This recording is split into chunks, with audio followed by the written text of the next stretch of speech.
রমজান সামনে রেখে মৌলিক 18টি কথা বলবো, মন দিয়ে শোনেন। এই 18টি কথা শেষ, আলোচনা শেষ, একদম সহজে বলবো। 18টি করণীয় মৌলিক। কয়টি? 18টি। 1 নম্বর করণীয়, রমজানের চাঁদ দেখা। এখন সবাই চাঁদ দেখে ফেসবুকে, টেলিভিশনের সামনে। চাঁদ আকাশে দেখতে হবে। কোথায়? দেখা যাক বা না যাক, আমরা কোথায় তাকাবো? আকাশে তাকাবো। কেন? নবীজি সাহাবায়ে কেরাম আকাশে চাঁদ খুঁজেছে, আমরাও খুঁজবো। উদ্দেশ্য হলো সুন্নাহ আদায় করা। সহিহ বুখারীর বর্ণনা 1909 নম্বর হাদিস। রাসূলুল্লাহ সাল্লাল্লাহু আলাইহি ওয়াসাল্লাম বলেন, সুমু লিরুয়াতিহি ওয়া আফতিরু লিরুয়াতিহি। তোমরা চাঁদ দেখে রোজা রাখো, চাঁদ দেখে ঈদ করো। তাহলে 1 নাম্বার চাঁদ দেখা। 2 নাম্বার চাঁদ দেখার পর দোয়া পড়া। তিরমিজির হাদিস 3451 নম্বর হাদিস। রাসূলুল্লাহ সাল্লাল্লাহু আলাইহি সাল্লাম যখন নতুন চাঁদ দেখতেন তখন এই দোয়াটা পড়তেন, আল্লাহুম্মা আহিল্লাহু আলাইনা বিল ইয়ুমনি ওয়াল ঈমান ওয়াস সালামাতি ওয়াল ইসলাম রব্বি ওয়া রাব্বুকাল্লাহ। নবীজি একটা দোয়া পড়তেন, আল্লাহুম্মা আহিল্লাহু আলাইনা বিল ইয়ুমনি ওয়াল ঈমান ওয়াস সালামাতি ওয়াল ইসলাম রব্বি ওয়া রাব্বুকাল্লাহ। এই দোয়াটা পড়া। 3 নাম্বার, রমজানের চাঁদ দেখে যাওয়ার পর প্রথম রাতটা, ওই রাতে অন্যান্য ইবাদতের পাশাপাশি গুরুত্বপূর্ণ একটি ইবাদত হলো তারাবির নামাজ পড়া। তারাবি সাহাবায়ে কেরামের ঐক্যমতে 20 রাকাত তারাবি। সাহাবায়ে কেরামের ঐক্যমতে 20 রাকাত তারাবি ধীরস্থির ভাবে পড়া। সহিহ বুখারীর বর্ণনা 2009 নম্বর হাদিস। রাসূলুল্লাহ সাল্লাল্লাহু আলাইহি ওয়াসাল্লাম বলেন, মান কামা রমাদানা ঈমানাও ওয়া ইহতিসাবা গুফিরা লাহু মা তাকদ্দামা মিন যামবি। যে ব্যক্তি ঈমানের সাথে সওয়াবের আশায় রমজানের রাতের বেলা সালাত আদায় করবে, তার আগের গুনাহগুলো মাফ করে দেওয়া হবে। তাহলে 3 নাম্বার তারাবি পড়া। 4 নাম্বার তারাবির নামাজে কোরআন তেলাওয়াত করা, নামাজের বাহিরেও কোরআন তেলাওয়াত করা। রমজানে একা একা যে নামাজগুলো পড়বেন এগুলোতেও কোরআন তেলাওয়াত প্রচুর করবেন, আর নামাজের বাহিরেও কোরআন তেলাওয়াত করবেন। তো 4 নাম্বার কোরআন তেলাওয়াত করা। কোরআন তেলাওয়াত মনোযোগ সহকারে করা। রাসূলুল্লাহ সাল্লাল্লাহু আলাইহি সাল্লাম বলেন, মান সাররাহু আইয়ুহিব্বাহুল্লাহু ওয়া রাসূলুহু ফালইয়াকরা ফিল মাসহাফ। যে ব্যক্তি চায় যে আল্লাহ এবং তার রাসূল যেন তাকে ভালোবাসে, এটা যদি কেউ চায়, সে যেন কোরআন পড়ে। যে ব্যক্তি কোরআন পড়বে তাকে আল্লাহ ভালোবাসে, তাকে রাসূল সাল্লাল্লাহু আলাইহি সাল্লাম ভালোবাসে। এই জন্য কোরআন পড়া। কোরআন পড়ার কিছু আদব আছে। 1 নম্বর, আউযু বিল্লাহি মিনাশ শাইতানির রাজিম পড়া, বিসমিল্লাহ পড়া। সূরা নাহলের 98 নম্বর আয়াতে আল্লাহ বলেন, ফাইযা ক্বরাতাল কুরআনা ফাসতাইয বিল্লাহি মিনাশ শাইতানির রাজিম। যখন তুমি কোরআন পড়বে তখন বিতাড়িত শয়তান থেকে পানা চাইবা। সূরা আলাকের 1 নম্বর আয়াতে আছে, ইকরা বিসমি রাব্বিকাল্লাযী খালাক। নবী আপনি পড়েন আপনার রবের নামে যিনি সৃষ্টি করেছেন। তাহলে 1 নাম্বার আদব আউযু বিল্লাহ বিসমিল্লাহ পড়া। 2 নাম্বার ধীরে ধীরে কোরআন পড়া।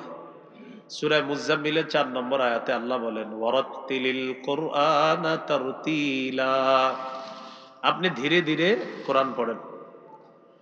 কোরআন পড়ার 3 নাম্বার আদব, কিছু আয়াত আছে আযাব আছে, আয়াতের মধ্যে আযাবের কথা আছে। এই আয়াতগুলো আপনি বারবার পড়তে পারেন, একবার দুইবার তিনবার পড়তে পারেন। সূরা মাইদার 118 নম্বর আয়াতটা নবীজি তাহাজ্জুদ নামাজে পড়তে পড়তে সারা রাত শেষ করে দিস। সূরা মাইদার 118 নম্বর আয়াত, তাহাজ্জুদ নামাজে নবীজি এক আয়াত পড়তে পড়তে সারা রাত শেষ করে দিস। ইবনে মাজার হাদিস 1350 নম্বর হাদিস।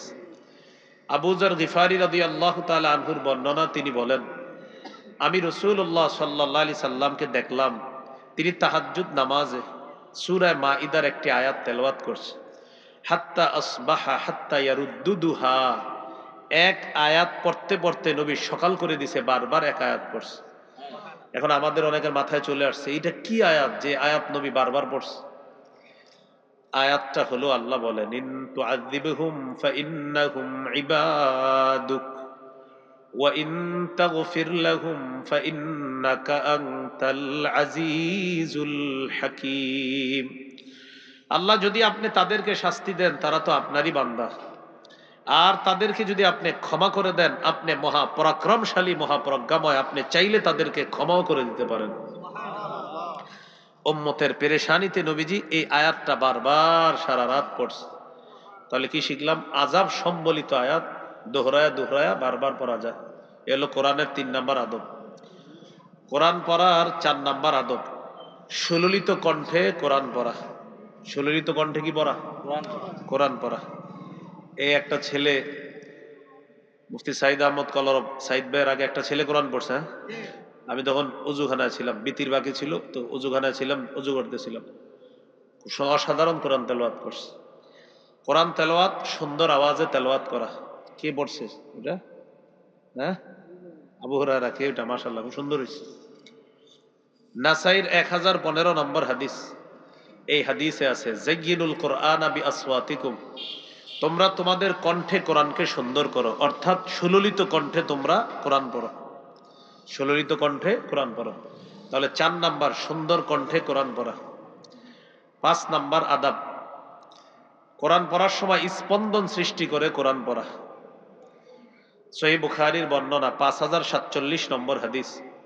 আব্দুল্লাহ ইবনে মুগাফফাল রাদিয়াল্লাহু তাআলা আনহুর বর্ণনা, তিনি বলেন, রাআইতু রাসূলুল্লাহি সাল্লাল্লাহু আলাইহি ওয়াসাল্লাম ইয়াকরাউ ওয়া হুয়া আলা নাকাতিহি আও জামালিহি, আমি রাসূলুল্লাহ সাল্লাল্লাহু আলাইহি সাল্লামকে দেখলাম তিনি ওটের উপরে বসা, ওয়াহিয়া তাসিরু বিহি, ওট নবীকে নিয়ে চলতেছে, ওট নবীকে নিয়ে চলতেছে। আমি নবীজিকে দেখলাম তিনি 26 নম্বর পারার 10 নম্বর পৃষ্ঠায় একটা সূরা আছে, সূরাতুল ফাতহ। এই সূরাটি হলো মক্কা বিজয় সম্পর্কিত সূরা। আমি নবীজিকে দেখলাম এই সূরাটি নবীজি তেলাওয়াত করতেছিলেন। ওয়া হুয়া ইউরাজ্জিউ, নবী স্পন্দন সৃষ্টি করে অসাধারণ কণ্ঠে কোরআন তেলাওয়াত করতেছিলেন। তাহলে 5 নাম্বার, সুরের মাঝে মাঝে খুব ঢেউ দেওয়া। এটা পারে অনেকে, সবাই পারে না। দেখবেন কিছু হাফেজ শব্দের তেলাওয়াত শুনলে মনে আরো পড়ুক আরো পড়ুক, ভালো লাগতেছে। হ্যাঁ, পারতেছে, সুন্দরভাবে পড়তে পারতেছে। এলো 5 নাম্বার আদব। 6 নম্বর, ক্ষেত্র বিশেষ কোরআন আস্তে পড়া। তিরমিজির 1335 নম্বর হাদিস। আপনি সাহারির সময় উঠছেন, ওইটা দেখেন আপনার স্ত্রী ঘুমায়, সবাই ঘুমায়, 2টা বাজে উঠছেন, ওই টাইমে কোরআন পড়তেছেন, তখন কোরআন আস্তে পড়া, যেন তাদের ঘুমের ডিস্টার্ব না হয়। قال رسول الله صلى الله عليه وسلم الجاهر بالقرآن كالجاهر بالصدقة والمسر بالقرآن كالمسر بالصدقة, প্রকাশ্যে কোরআন তেলাওয়াত করা প্রকাশ্যে সদকা করার মতো, গোপনে কোরআন তেলাওয়াত করা গোপনে সদকা করার মতো। ক্ষেত্র বিশেষ গোপনে কোরআন তেলাওয়াত করা আদব। 7 নাম্বার, রমজানে মসজিদে গেছেন, এতেকাফ যারা করেন 4-5 জন, তো 10-20 জন মুসল্লি হয়ে গেছে, এই টাইমে আপনি কোরআন পড়বেন মসজিদে বসে। এখন আপনি তো একা পড়তেছেন কোরআন, আরেকজনে তাসবিহ পড়তেছে, আরেকজনে নামাজে আছে। এই জন্য যখন আমরা মসজিদে গিয়ে নামাজ পড়ব বা কোরআন তেলাওয়াত করব, তখন উঁচু আওয়াজে কোরআন তেলাওয়াত না করা, পরিস্থিতি বুঝে আওয়াজ কমানো, আওয়াজ বাড়ানো। কারণ আমি তেলাওয়াত জোরে করলে পাশের মুসল্লির সুন্নতে ব্যাঘাত ঘটবে, তেলাওয়াতে ডিস্টার্ব হতে পারে, আরেকজনের জিকিরি ডিস্টার্ব হতে পারে।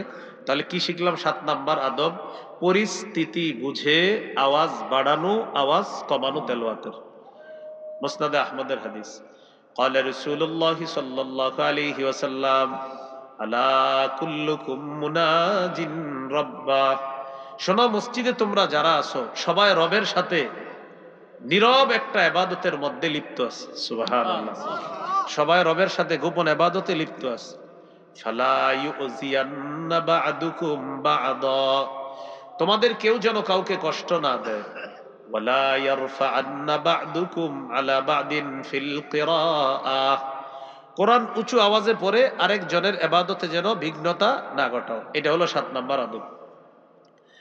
8 নাম্বার আদব, কোরআন পড়ার সময় যেন মনে হয় আপনি আল্লাহরে ভয় পাইতেছেন, এইভাবে কোরআন পড়া। কোরআন পড়বেন যখন, যেন আপনার দেখলে মনে হয় লোকটা আল্লাহকে ভয় পায়। ইবনে মাজার 1339 নম্বর হাদিস।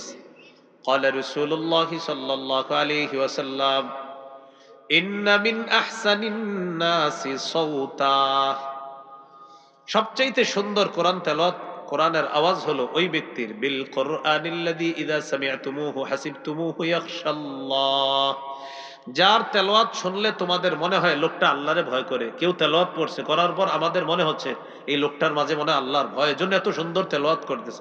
নবী বলেন যার তেলাওয়াত শুনলে মনে হয় তার মাঝে আল্লাহর ভয় আছে, এই ব্যক্তির তেলাওয়াতটা সর্বোত্তম তেলাওয়াত, তার কণ্ঠের তেলাওয়াতটা সবচেয়ে সুন্দর কণ্ঠের তেলাওয়াত। সুবহানাল্লাহ। তাহলে কোরআন তেলাওয়াত করলে বুঝা যাইতে হবে যে সে আল্লাহরে ভয় করতেছে। এগুলো 8 নাম্বার আদব। 9 নাম্বার আদব, আযাবের কোনো আয়াত আসলে সাথে সাথে একটু আপনি আল্লাহর কাছে দোয়া করবেন, আল্লাহ এখানে আপনি কবরের আযাবের কথা বলছেন, আপনার কাছে কবরের আযাব থেকে পানা চাই। আর যদি তাসবিহের কোনো আয়াত দেখেন তখন ওই জায়গায় তাসবিহ পড়বেন, সুবহানাল্লাহ সুবহানাল্লাহ সুবহানাল্লাহ। যেমন আল্লাহ কোরআনে বলছে, ইয়া আইয়ুহাল্লাযীনা আমানু যকুরুল্লাহা যিকরান কাসীরা, হে ঈমানদারগণ তোমরা বেশি বেশি আল্লাহর জিকির করো। ওয়াসাব্বিহুহু বুকরাতাও ওয়া আসীলা, সকাল সন্ধ্যা আল্লাহর তাসবিহ পাঠ করো। তো তাসবিহ পাঠের আয়াতটা পাইছেন, বাস কিছুক্ষণ তাসবিহ পাঠ করেন, সুবহানাল্লাহ সুবহানাল্লাহ সুবহানাল্লাহ। আযাবের একটা আয়াত পাইছেন, সূরা নাজিয়াতের মধ্যে আছে, ফাআম্মা মান তাগা ওয়া আথারাল হায়াতাদ দুনিয়া, যে ব্যক্তি নাফরমানি করে, দুনিয়াকে প্রাধান্য দেয়, ফাইন্নাল জাহিমা হিয়াল মাওয়া, তার ঠিকানা হলো জাহান্নাম। সাথে সাথে বলে নেন, আল্লাহ জাহান্নাম থেকে পানা চাই, আল্লাহ জাহান্নাম থেকে পানা চাই। তাহলে 9 নাম্বার আদব কি শিখলাম? আযাবের কোনো আয়াত আসলে আল্লাহর কাছে আযাব থেকে পানা চাওয়া, আর তাসবিহের কোনো আয়াত আসলে তাসবিহ পড়া। কানান নবিয়্যু সাল্লাল্লাহু আলাইহি ওয়াসাল্লাম ইযা মাররা বিআয়াতিন ফিহা আযাবুন তাআওয়াযা, রাসূলুল্লাহ সাল্লাল্লাহু আলাইহি সাল্লাম যখন কোনো আয়াত তেলাওয়াত করতেন, যদি এটার মধ্যে আযাবের কথা থাকতো নবী সাথে সাথে আল্লাহর কাছে আশ্রয় চাইতেন। ওয়াইদা কানা ফিহি তানজিহুন, আর যদি ওয়াইদা কানা ফিহা ফিল আয়াতি তানজিহুন, যদি আয়াতের মধ্যে কোনো তাসবিহের কথা থাকতো, আল্লাহর পুত পবিত্রতা বর্ণনার কথা, সাব্বাহা, নবী সাথে সাথে তাসবিহ পাঠ করতেন। তাহলে 9 নাম্বার, আযাবের আয়াত আসলে আল্লাহর কাছে আযাব থেকে পানা চাওয়া, তাসবিহের কথা আসলে তাসবিহ পাঠ করা। 10 নাম্বার, কোরআনের যেই জায়গায় একালিফ টান আছে একালিফ টাইনা পড়া, দুই আলিফ 3 আলিফ একালিফ টান, আপনার কিছু মদ আছে মদগুলো আপনার বুঝে শুনে পড়া। সহিহ বুখারীর 5046 নম্বর হাদিস, এই হাদিসের মধ্যে আছে, আনাস রাদিয়াল্লাহু তাআলা আনহুকে জিজ্ঞাসা করা হলো, কাইফা কানাত কিরাআতুন নবী সাল্লাল্লাহু আলাইহি ওয়াসাল্লাম, আচ্ছা নবীজির কেরাত কেমন ছিল? হযরত আনাস বললেন, কানাত মাদ্দান, নবীজির কেরাত ছিল টেনে টেনে তিনি কেরাত পড়তেন। এরপরে তিনি প্র্যাকটিক্যাল পড়ে দেখায় দিলেন, আমরাও পড়ি, চলেন, বিসমিল্লাহির রহমানির রহিম বলি সবাই। এবার দেখেন কি বলতেছে, ইয়ামুদ্দু বিসমিল্লাহ, তিনি বিসমিল্লাতে এক আলিফ টেনে পড়তেন, বিসমিল্লাহ। ওয়ায়ামুদ্দু বির রহমান, তিনি রহমানে এক আলিফ টেনে পড়তেন। ওয়ায়ামুদ্দু বির রহিম, তিনি রহিমে এক আলিফ টেনে পড়তেন। অর্থাৎ নবী কিভাবে টেনে টেনে পড়তেন সাহাবী এটা প্র্যাকটিক্যাল দেখায় দিচ্ছে। তাহলে কি শিখলাম? 10 নাম্বার, কোরআনের যে জায়গায় যত আলিফ টান আছে এই টানগুলা দিয়ে আমরা পড়বো ইনশাআল্লাহ। 11 নাম্বার, কোরআন পড়তে পড়তে যদি আপনার মাঝে কোনো ক্লান্তি এসে যায়, বাস কোরআন বন্ধ করে কিছুক্ষণ রেস্ট নেন, রেস্ট নিয়ে আবার কোরআন পড়েন। অর্থাৎ পড়তে পড়তে আপনার এখন মন চাইতেছে অনেকক্ষণ তো বললাম, একটু পরে পড়ি আবার, বাস যখন দেখবেন অন্তর ভালো কাজ করতেছে পড়তে থাকবেন পড়তে থাকবেন, যখন দেখবেন না একটু অনীহা কাজ করতেছে, বাস বন্ধ করেন, অন্য আমল করেন, আবার কোরআন পড়েন। সহিহ বুখারীর 5060 নম্বর হাদিসে আছে, قال رسول الله صلى الله عليه وسلم ইকরাউল কুরআন মাতালাফাত কুলুবুকুম, তোমাদের অন্তর যতক্ষণ নরম থাকে ততক্ষণ তোমরা কোরআন তেলাওয়াত করো। ফাইদা ইখতালাফতুম, যখন তোমাদের অন্তর অন্যমনস্ক হয়ে যায়, ফাকুমু আন, তখন কোরআন পড়ো না। যতক্ষণ মনোযোগ থাকবে ততক্ষণ কোরআন পড়ো, আর যখন দেখবা মনোযোগ একটু অন্যদিকে চলে গেছে তখন আর কোরআন পড়বা না, একটু বিরতি নাও, তখন আবার তুমি তেলাওয়াত করবে একটু পরে। বিসমিল্লাহ। এই হলো 11 নাম্বার, আল্লাহুম্মা লাকাল হামদু ওয়া লাকাশ শুকর। 12 নাম্বার গুরুত্বপূর্ণ কথা, এটা বলি আমার সাথে, গানের সুরে বলি, গানের সুরে কোরআন পড়া যাবে না। আবার গানের সুরে কোরআন পড়া যাবে না। কিসের সুরে? কোরআন পড়া যাবে না। হ্যাঁ, খুব সাবধান এটা। রাসূলুল্লাহ সাল্লাল্লাহু আলাইহি সাল্লাম বলেন, আখাফু আলাইকুম সিত্তা, আমি তোমাদের ব্যাপারে 6টা জিনিস খুব ভয় করি। 1 নাম্বার ইমারাতাস সুফাহা, তোমাদের নেতৃত্ব দিবে মূর্খরা। 1 নাম্বার ভয়, তোমাদের নেতা হবে দিন দিন মূর্খরা। এটা 1 নাম্বার। ইমারাতাস সুফাহা, তোমাদের নেতা হবে মূর্খরা। 2 নাম্বার ওয়াসাফকাদ দাম, তোমাদের মাঝে প্রচুর রক্তপাত শুরু হবে, মারামারি হানাহানি শুরু হবে। হইছে নি? 3 নাম্বার ওয়াকাতিআতার রহিম, আত্মীয়তার সম্পর্ক নষ্ট করা, এটা তোমাদের মাঝে ব্যাপক ঘটবে। 4 নাম্বার ওয়াবাইআল হুকমি, তোমরা হুকুম বেচবা। হুকুম বেচবা মানে টাকা পাইলে আপনার বিধান পাল্টায় দিবে। টাকা পাইলে কি পাল্টায় দিবে? বিধান। টাকার কাছে বিধান বিক্রি করে দিবে। এতদিন বলবে হালাল, টাকা দিবেন বলবে হারাম, আবার টাকা দিবেন বলবে হালাল, এরকম হয়ে যাবে। তো নবীজি বলেন আমি ভয় করি তোমাদের এই। তাহলে 1 নাম্বার মূর্খরা নেতৃত্ব দিবে, আমি ভয় করতেছি তোমাদের জন্য। 2 নাম্বার রক্তপাত ঘটবে। 3 নাম্বার তোমাদের মাঝে এমন কিছু অবস্থা হবে যে আত্মীয়তার সম্পর্ক দিন দিন ছিন্ন হবে। 4 নাম্বার হুকুম বিক্রি করবে, মানে মানুষ টাকার কাছে বিক্রি করে, তালাকের মাসালা টাকা দিয়ে এটাকে ঘুরে দেয়। নাউজুবিল্লাহ, এটা অন্যায় কথা। আল্লাহ আমাদেরকে হেফাজত করেন। হ্যাঁ, আল্লাহ আমাদেরকে হেফাজত করেন, সকলে বলি আমিন। 5 নাম্বার ওয়ানাশওয়ান, 5 নাম্বার হলো ওই যুবকরা, যেই যুবকরা ইয়াত্তাখিজুনাল কুরআনা মাযামিরা, যেই যুবকরা কোরআনকে গানের সুরে বা পড়ে, যে যুবকরা কোরআনকে গানের সুরে পড়ে, গানের বাজনার মতো বানায়। আমি এই ব্যাপারে ভয় করছি যে একটা সময় আসবে আমার উম্মতের মানুষরা কোরআনকে গানের সুরের মতো পড়ার চেষ্টা করবে। নাউজুবিল্লাহ, সকলে বলি নাউজুবিল্লাহ। তাহলে এটা কবে হবে বলেন? চলতেছে। এটা কি চলতেছে? যে গানের সুরে কোরআন পড়া, এটা অন্যায়, নিঃসন্দেহে এটা অন্যায়। আল্লাহ হেফাজত করুক। 6 নাম্বার ওয়াকাসরাতাশ শুরাত, পুলিশ বাহিনী বাড়বে। কি বাড়বে বলছে? এটার দ্বারা উদ্দেশ্য শাসক জালেম হবে, সে মানুষের কাছাকাছি যেতে না পারার কারণে নিজের ক্ষমতা টিকিয়ে রাখার জন্য ব্যাপক পরিমাণে পুলিশ বাহিনী সে বাড়াবে। কেন? তার শাসন ক্ষমতা টিকিয়ে রাখার জন্য। তো নবীজি বললেন 6 নাম্বার আশঙ্কা করছি কাসরাতাশ শুরাত, পুলিশ বাহিনী বাড়বে। তো এই 6টার মধ্যে একটা হলো কোরআনকে গানের সুরে পড়বে। নাউজুবিল্লাহ বলি সবাই। তাহলে 12 নাম্বার কি শিখলাম? গানের সুরে পড়া যাবে না। আল্লাহ আমাদেরকে হেফাজত করেন। 13 নাম্বার সিজদার আয়াত পড়লে সিজদা দিবেন। ক্বালা রাসূলুল্লাহ সাল্লাল্লাহু আলাইহি ওয়াসাল্লাম, সহিহ মুসলিমের হাদিস। নবীজি সাল্লাল্লাহু আলাইহি সাল্লাম বলেন, ইদা ক্বারাআ ইবনু আদম আস-সাজদাতা ফাস-সাজাদা, আদম সন্তান যখন সিজদার আয়াত পড়ে এরপর যখন সিজদা দেয়, ই'তাযালা শাইতান ইয়াবকি, শয়তান কানতে কানতে পালায়। আদম সন্তান যখন কোরআনে সেজদার আয়াত পড়ে সেজদা দেয়, শয়তান কান্না করতে করতে পালায়, শয়তান কান্না করতে করতে পালায় আর বলতে থাকে হায় আফসুস, ওমিরা ইবনু আদম বিস সুজুদ ফাসাজাদা ফালাহুল জান্নাহ, আদম সন্তানকে সেজদার হুকুম করা হয়েছে, সে সেজদা দিয়েছে, তার জন্য জান্নাত। ওয়া উমিরতু বিস সুজুদ আবাইতু ফালিয়ান নার, আমাকেও সেজদার হুকুম করা হয়েছে, আমি অস্বীকার করেছি, তাই আমার ঠিকানা জাহান্নাম। ইবলিস বলবে। তাহলে আমরা সেজদার আয়াত পইরা যখন সেজদা দেই, ইবলিস কি করে? দৌড়ায় পালায়। তো দৌড়ায় পালাইতে পালাইতে বলে যে আদম সন্তানের তাকে সেজদার হুকুম করা হয়েছে, তাই কোরআনে সেজদার আয়াত পড়ে সে সেজদা দেয়, এজন্য তার ঠিকানা জান্নাত। আমাকেও হুকুম করা হয়েছে সেজদা করার জন্য, আমি করি নাই, আমার ঠিকানা জাহান্নাম। এটা ইবলিস বলবে। তাহলে ইবলিসের রাগায় দেওয়ার এটা আমরা চেষ্টা করবো, আমরা সেজদা দিয়া ওরে রাগ বাড়াইয়া দিব। ঠিক আছে না?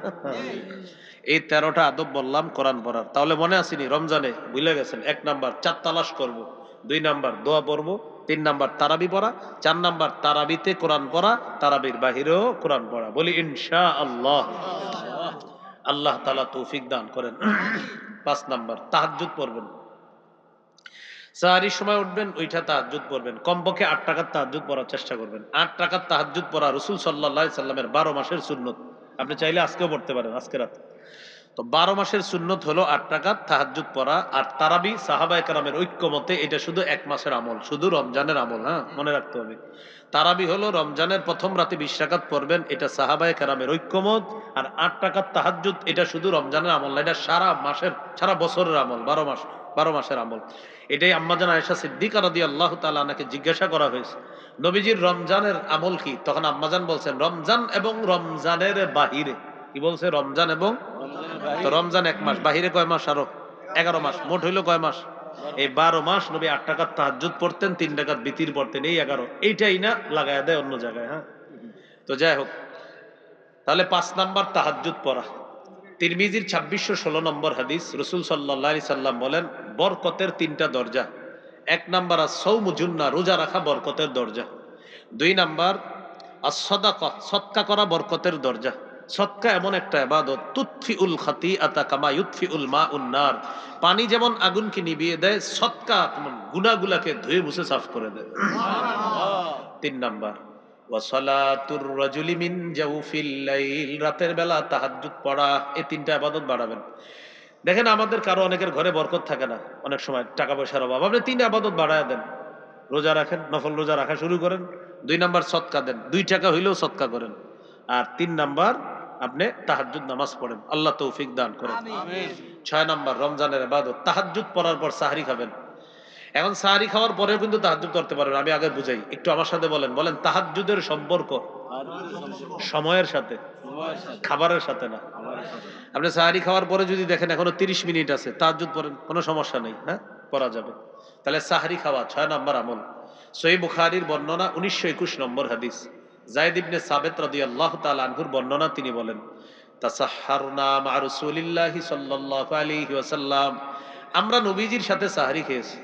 1923 নম্বর হাদিস বুখারীর, ক্বালা রাসূলুল্লাহি সাল্লাল্লাহু আলাইহি ওয়াসাল্লাম তাসাহহারু, তোমরা সাহরি খাও, ফাইন্না ফিস সাহুরি বারাকাতান, সাহরির মধ্যে বরকত আছে। তাহলে 6 নাম্বার আমল হলো সাহরি খাওয়া। আরেকটা কথা, সাহরিতে খেজুর খাবেন, খেজুর। খেজুর 12 মাস খাওয়ার চেষ্টা করবেন। প্রতিদিন সকালে খালি পেটে 7টা খেজুর খান। যদি আজওয়া খাইতে পারেন 7টা, লাম ইয়াদুররুহু সুম্মুন, বিষ খাওয়াই দিলেও আপনার ক্ষতি করবে না। খেজুর এটা 12 মাস খাইতে হবে। হ্যাঁ? আর রমজানে সাহরির সময় খেজুর খাওয়া। ক্বালা রাসূলুল্লাহি সাল্লাল্লাহু আলাইহি ওয়াসাল্লাম নি'মা সাহুরুল মুমিনি আত-তামর, নবীজি বলেন সাহরিতে খেজুর খাওয়া এটা মুমিনের কতই না উত্তম খাদ্য। বাচ্চাদেরকে খেজুর খাওয়াবেন, মেধা বাড়বে। খাওয়ায় তেঁতুলের আচার, মেধা কমে। হ্যাঁ, কি খাওয়ায়? খাওয়ায় তেঁতুলের আচার, তো ঈদ মেধা কমে। খাওয়াই তুমি খেজুর। গর্ভবতী স্ত্রীকে খেজুর খাওয়াতে হবে। এক টক খাইতে চায় তো খাওয়ায় তেঁতুল, তো এই জন্য মেধা কমে। খাওয়াই তুমি খেজুর। হ্যাঁ, তাহলে সাহরিতে খেজুর খাওয়া এগুলো 6 নাম্বার আমল। সাহরি খাইলেন, খাওয়ার পর এবার 7 নাম্বার আমল, রোজা শুরু হয়ে গেল আপনার, একটু পরে রোজা শুরু হয়ে যাবে। সহিহ বুখারীর বর্ণনা 1901 নম্বর হাদিস, قال رسول الله صلى الله عليه وسلم من صام رمضان إيمانا واحتسابا غفر له ما تقدم من ذنبه, কেউ যদি রমজানের রোজা রাখে ঈমানের সাথে সওয়াবের আশায়, তার আগের গুনাহগুলো maaf। তিরমিজির 614 নম্বর হাদিস, রাসূলুল্লাহ সাল্লাল্লাহু আলাইহি ওয়াসাল্লাম বলেন, আস-সাওমু জুন্নাতুন হাসিনা, রোজা হলো জাহান্নাম থেকে বাঁচার জন্য মজবুত ঢাল হলো রোজা। তিরমিজির 723 নম্বর হাদিসে আছে, কেউ যদি একটা রোজা ইচ্ছাকৃতভাবে নষ্ট করে, যদিও শরীয়তের বিধান 60টা রোজা কাফফারা, এটা শরীয়তের বিধান, কিন্তু সে যদি সারা জীবনও রোজা রাখে, এক রোজার ঘাটতি পূরণ হবে না। একটা রোজার দাম আল্লাহর কাছে এত বেশি, এই জন্য রোজা নষ্ট করেন না আল্লাহর রাস্তায়। তাহলে 7 নাম্বার রোজা রাখা। 8 নাম্বার দান করা। এখন আজকে দান করছেন, রমজানের দানের মাত্রা আরো বাড়িয়ে দেওয়া। বুখারীর 6 নম্বর হাদিস, কানা রাসূলুল্লাহ সাল্লাল্লাহু আলাইহি ওয়াসাল্লাম আজওয়াদান নাস ওয়া কানা আজওয়াদা মা ইয়াকুনু ফি রমাদান হিনা ইয়ালকাহু জিবরিল, রাসূলুল্লাহ সাল্লাল্লাহু আলাইহি সাল্লাম এই পৃথিবীর সমস্ত মানুষের মধ্যে সবচেয়ে শ্রেষ্ঠ দানশীল ছিলেন। রমজান মাসে নবীজির দান করার মাত্রা আরো বেড়ে যেত। সূরা মুনাফিকুনের 10 নম্বর আয়াতে আছে, ওয়া আনফিকু মিম্মা রাযাকনাকুম মিন ক্বাবলি আইয়াতিয়া আহাদাকুমুল মাউত, মৃত্যু আসার আগে আমার দেয়া রিজিক থেকে তোমরা দান করো। এ হলো 8 নাম্বার। 9 নাম্বার বলেন নফল ইবাদত বেশি করা। কি ইবাদত? হ্যাঁ, এটা বেশি করবেন, নফল ইবাদত। আবু দাউদের 864 নম্বর হাদিস, ক্বালা রাসূলুল্লাহ সাল্লাল্লাহু আলাইহি ওয়াসাল্লাম, ইন্না আউওয়ালা মা ইউহাসাবুন নাসু ইয়াউমাল কিয়ামাতি মিন আমালিহিম আস-সালাহ, কিয়ামতের ময়দানে আদম সন্তানের আমলের হিসাবের মধ্যে সর্বপ্রথম আমলের মধ্যে আপনার নামাজের হিসাব হবে। কিসের হিসাব? হ্যাঁ, আমলের মধ্যে নামাজের হিসাব হবে। আর বান্দার হকের মধ্যে হবে রক্তপাতের হিসাব। আল্লাহর হকের ক্ষেত্রে হবে নামাজের হিসাব, আর বান্দার হকের ক্ষেত্রে রক্তপাত ঘটাইছে যারা, এই হিসাব হবে। তো যদি দেখা যায় ফরজ ইবাদত ঠিক আছে, তো ওখানে লেখা হবে ফাইন কানাত তাম্মা কুতিবাত লাহু তাম্মা, ফরজ ইবাদত পরিপূর্ণ হলে সওয়াব লেখা হবে পরিপূর্ণ। ওয়া ইন কানা ইনতাকাসা মিনহা শাইআ, যদি দেখা যায় ফরজ ইবাদতের মধ্যে ঘাটতি আছে, আল্লাহ বলবে দেখো তার নফল ইবাদত আছে কিনা। আতিম্মু ফারিদাতাহু মিন তাতাব্বুইহি, আমার বান্দার নফল দিয়ে ফরজগুলার ঘাটতি পূরণ করে দাও। সুবহানাল্লাহ। বুঝে আসছিনি সবার? তাহলে 9 নাম্বার নফল ইবাদত বেশি বেশি করা রমজানে। 10 নাম্বার নেকির কাজ বেশি করা, যত বেশি করা যায় নেকির কাজ। সূরা তাগাবুনের 9 নম্বর আয়াতে আল্লাহ বলেন ওয়া মাই ইউমিন বিল্লাহ ওয়া ইয়ামাল সালিহা ইউকাফির আনহু সাইয়্যাতিহি ওয়া ইউদখিলহু জান্নাতিন তাজরি মিন তাহতিহাল আনহার, যে ব্যক্তি আল্লাহকে বিশ্বাস করে, নেকির কাজ করে, আল্লাহ তার আগের সমস্ত পাপগুলো মুছিয়ে দিবে। তাকে এমন জান্নাতে প্রবেশ করাবে যার তলদেশ দিয়ে নহর সমূহ প্রবাহিত হয়। খালিদিনা ফিহা আবাদা, সেটাই তারা চিরকাল থাকবে। যালিকাল ফাউজুল আযীম, এটাই মহান সফলতা। তো নেকির কাজ বেশি বেশি করা। সূরা হুদের 114 নম্বর আয়াতে আছে ইন্নাল হাসানাতি ইউযহিবনাস সাইয়্যাত, নিশ্চয়ই নেকির কাজ খারাপ কাজকে মিটিয়ে দেয়, নিশ্চয়ই পুণ্যের কাজ খারাপ কাজকে মিটিয়ে দেয়। রমজানে যত বেশি পুণ্য করা যায়, এ হলো 10 নাম্বার। 11 নাম্বার দোয়া করা বেশি বেশি, দুইটা দোয়া বেশি করবেন, আমার সাথে পড়েন আল্লাহুম্মা ইন্নী আসআলুকাল জান্নাহ ওয়া আউযু বিকা মিনান নার। হে আল্লাহ, আমি আপনার কাছে জান্নাত চাই, জাহান্নাম থেকে পানা চাই। বলেন আমার সাথে বলেন, মাখলুকের কাছে চাইলে, বারবার চাইলে মাখলুক রাগ করে, আল্লাহর কাছে না চাইলে আল্লাহ রাগ করে। লোকের কাছে চাইলে আমার 5 বার ডাক দেন, আমি কম কি হইছে, রাগ হয়ে যাবে। আল্লাহরে না ডাকলে কি রে ডাকস না কেন, রাগ করে। সুবহানাল্লাহ। মান লাম ইয়াসআলিল্লাহ ইয়াগদাব আলাই, আল্লাহর কাছে যে চায় না আল্লাহ তার উপর রাগ করে। সুবহানাল্লাহ। তাহলে এই কথাটা সুন্দরভাবে শিখে রাখবে যে মাখলুকের কাছে বারবার চাইলে মাখলুক রাগ করে, খালেকের কাছে না চাইলে খালেক রাগ করে। সুবহানাল্লাহ। রমজানে কয়টা চাই বেশি বেশি বেশি চাইবো? দুইটা, একটা হলো জান্নাত চাওয়া আর একটা জাহান্নাম থেকে পানা চাওয়া। না 12 নাম্বার বেশি বেশি জিকির করা, 4টা জিকির বেশি বেশি করবো ইনশাআল্লাহ। ক্বালা রাসূলুল্লাহ সাল্লাল্লাহু আলাইহি ওয়াসাল্লাম আহাব্বুল কালামি ইলাল্লাহি আরবাউন, আল্লাহর কাছে সবচেয়ে পছন্দের জিকির হলো 4টি। বলি সুবহানাল্লাহ, আলহামদুলিল্লাহ, লা ইলাহা ইল্লাল্লাহ, আল্লাহু আকবার। এই 4টা জিকির বেশি বেশি করা। এই 4টার মধ্যে বেশি যেটা করবেন এটা হলো বলেন লা ইলাহা ইল্লাল্লাহ, লা ইলাহা ইল্লাল্লাহ, লা ইলাহা ইল্লাল্লাহ। তিরমিজির হাদিস 3592 নম্বর হাদিস। মা ক্বালা আব্দুন কাত্তুলা ইলাহা ইল্লাল্লাহ মুখলিসান ইল্লা ফুতিহাত লাহু আবওয়াবুস সামা হাত্তা তুফজিয়া ইলাল আরশ, কোন বান্দা যদি একবার ইখলাসের সাথে লা ইলাহা ইল্লাল্লাহ পড়ে, আসমানের সবগুলা দরজা খুলে দেওয়া হয়, তার লা ইলাহা ইল্লাল্লাহ যেন আরশ পর্যন্ত পৌঁছে যায়। সুবহানাল্লাহ। লা ইলাহা ইল্লাল্লাহর জিকির বেশি করা। লা ইলাহা ইল্লাল্লাহ পড়ার সময় দেখেন তো ঠোঁট লাগেনি, পড়েন লা ইলাহা ইল্লাল্লাহ, ঠোঁট লাগে? লাগে না। এজন্য আপনি চাইলে সারাদিন এই জিকিরটা করতে পারেন, কেউ বুঝবেও না আপনি যে জিকির করেন, কারণ ঠোঁট তো লাগে না। ভাববে আপনি হা কইরা রইছেন, আসলে তো জিকির করেন। সুবহানাল্লাহ। হ্যাঁ? লা ইলাহা ইল্লাল্লাহ ঠোঁট কিন্তু লাগে না, আপনি ঠোঁট লাগানো ছাড়া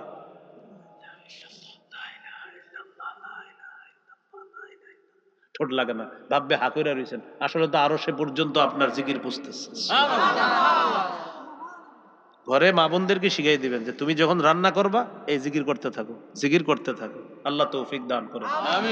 তাহলে 12 নাম্বার রমজানের আমল জিকির করা, 13 নাম্বার ইফতার করা, 14 নাম্বার ইফতার করানো, 15 নাম্বার ইফতারের সময় দোয়া করা। আবার বলছি 13 ইফতার করা, 14 ইফতার করানো। ইফতার করানো, প্রতিবেশী যদি আপনার ধনীও হয় তাও ইফতার পাঠাইবেন। কেন? রোজাদারকে ইফতার করানোর সওয়াব। 2-3টা খেজুর হইলেও পাঠাই দিন, 1-2টা খেজুর। অথবা আপনার 2-3 জন ইফতার নিয়ে বসছেন, এই টাইমে মনে করেন একজন যাইতেছে, আরে ভাই আসেন বসেন, খান, ইফতার করেন। হ্যাঁ, ইফতার মুসলমান করবে, একজনের ইফতার 2-3 জনও করা যায়, এগুলো কোনো সমস্যা নেই। 3 জন মিলে আপনারা ইফতার করার জন্য বসছেন, হঠাৎ 2-3 জন মুসলমান যাইতেছে, এই টাইমে আজান দিয়ে দিছে মাগরিবের, তো বেচারা ইফতার কিনতে কিনতেও তার সময় লেগে যাবে। ভাই কই যান? ভাই ইফতারের সময় হয়ে গেছে, ইফতার কিনতে হবে। আরে বসেন আমাদের সাথে, কি ইফতার করেন, বসেন এখানে। 3 জনের ইফতার 4-5 জন 6 জনও খাওয়া যায়, সমস্যা নেই। আল্লাহ প্রচুর বরকত দান করে। তাহলে 13 নাম্বার ইফতার করা, 14 নাম্বার ইফতার করানো, 15 নাম্বার ইফতারের সময় দোয়া করা।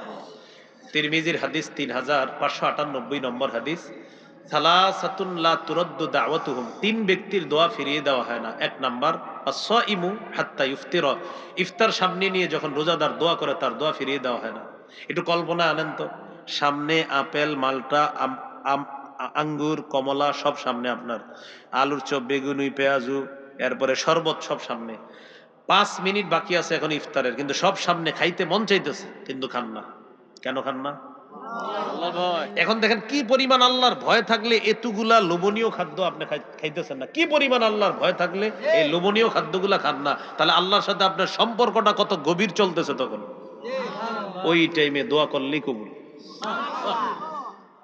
তাহলে ইফতারের সময় দোয়া করা। 16 নাম্বার রমজানের শেষ দশকে ইতিকাফ করা। বুখারীর 2033 নম্বর হাদিস, কানা রাসূলুল্লাহ সাল্লাল্লাহু আলাইহি ওয়াসাল্লাম ইয়াতাকিফু ফিল আশরিল আওয়াখির মিন রমাদান, রাসূলুল্লাহ সাল্লাল্লাহু আলাইহি সাল্লাম রমজানের শেষ দশকে ইতিকাফ করতেন। 17 নাম্বার লাইলাতুল কদর তালাশ করা। সূরা কদরের 3 নম্বর আয়াত আছে, লাইলাতুল কদরি খায়রুম মিন আলফি শাহর, লাইলাতুল কদর 1000 মাসের চাইতে উত্তম। 21, 23, 25, 27, 29 এই 5টা বেজর রাত্রে লাইলাতুল কদর তালাশ করা।